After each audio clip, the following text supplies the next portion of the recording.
What's up, spirit souls? I hope you're having a fantastic day and welcome to my channel. For those of you who are new here, I'm Chaitanya Das, and here is where I come to talk about things like spirituality, self-development, relationships, fitness, the law of attraction, and so much more. But most importantly, I talk about all these things in connection to the supreme intelligence behind the stringent laws of material nature, in connection to the one known in the Vedic scriptures as the Supreme Personality of Godhead, the all-attractive one, Kṛṣṇa. I sincerely hope you enjoy the content. If you do, please don't forget to hit that like button and subscribe to the channel. It's good karma. Also, if you'd like more information on how you can connect with your inner self so you can live a happier and more fulfilling life, check out my website, link in the description below. There you will find wonderful resources designed specifically to assist you with achieving that goal. Now, before I jump right into it, let me roll the intro. 3, 2, 1, let's go.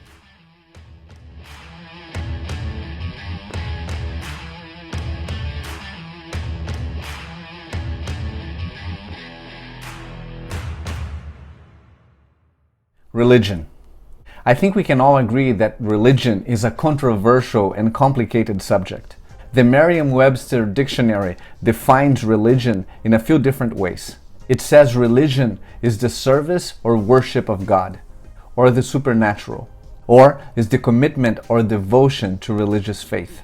It also says the religion is a personal set or institutionalized system of religious attitudes, beliefs, and practices. Oxford dictionaries define religion as the belief and worship of a superhuman, controlling power, especially a personal god or gods. Some scholars or thinkers, such as Wilfred Cantwell Smith, who was a Canadian Islamicist, comparative religion scholar, and Presbyterian minister, have tried to correct a perceived Judeo-Christian and Western bias in the definition and study of religion.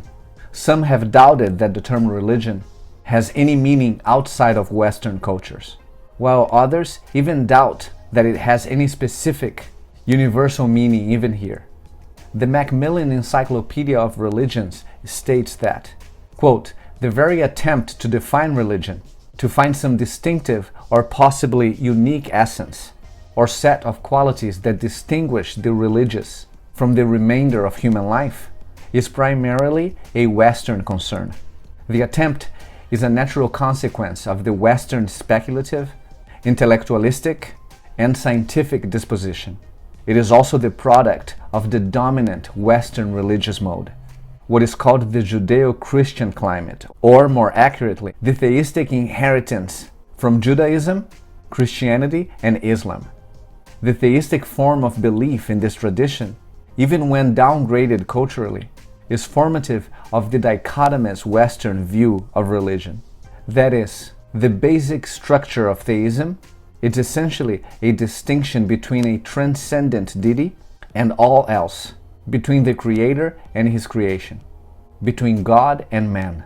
End quote. Whether or not you consider yourself a religious person, more and more people today choose to identify themselves as spiritual people as opposed to religious people.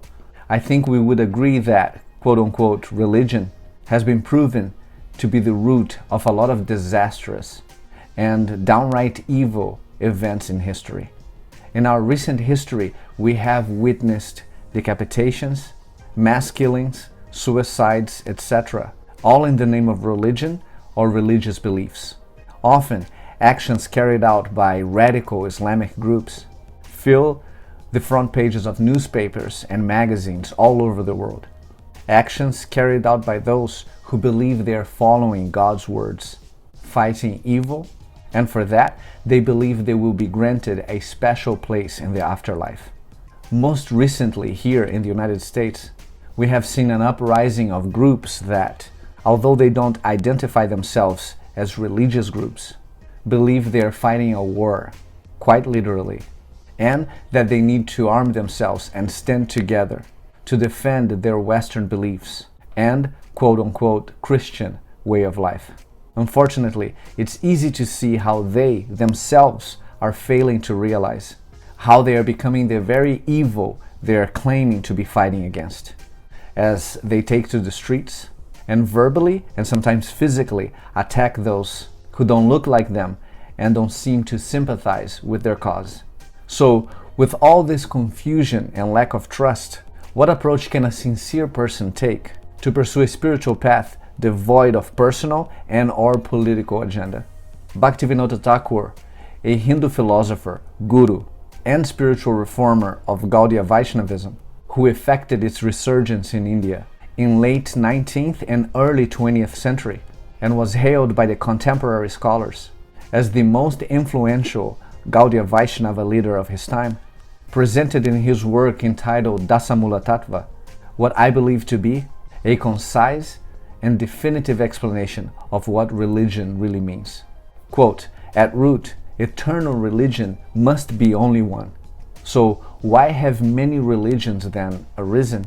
The correct answer is that the religion or dharma, or occupational duty, of man is one when the soul is in a pure condition. When the soul becomes conditioned, the dharma takes two forms, conditional and unconditional. Unconditional dharma does not differ no matter what country it is found in. When the soul takes on material designation, and consequently different place, time, and body, due to the variety in matter, conditional dharma makes its appearance in different countries and at different times. Conditional dharma takes on different forms and names in different countries. The dharma of the soul becomes unconditioned to the extent that the soul becomes free from material conceptions. When the jivas or spirit souls reach the unconditioned state, they have only one dharma, end quote. He goes on to explain that, quote, in Vedic literature, God, Kṛṣṇa, is the central point of attraction, and his service is our activity. To attain the platform of love of Kṛṣṇa is life's ultimate goal.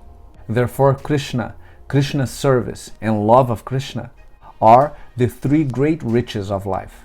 When one accepts Vedic literature, by interpretation or even by dictionary meaning, directly or indirectly, the ultimate declaration of Vedic knowledge points to Lord Kṛṣṇa, end quote.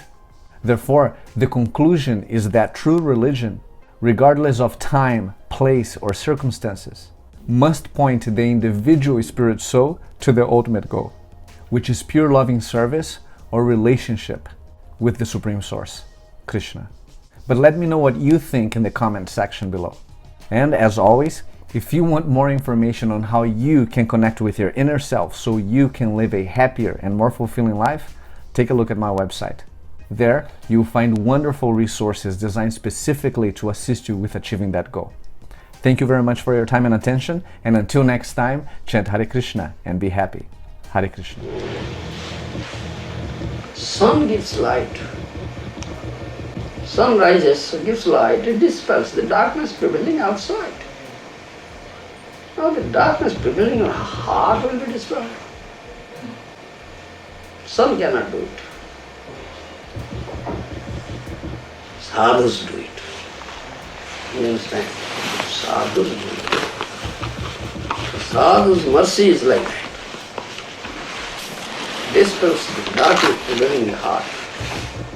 They open that eye inside, inner eye. That eye you can see the Lord, Supreme Lord.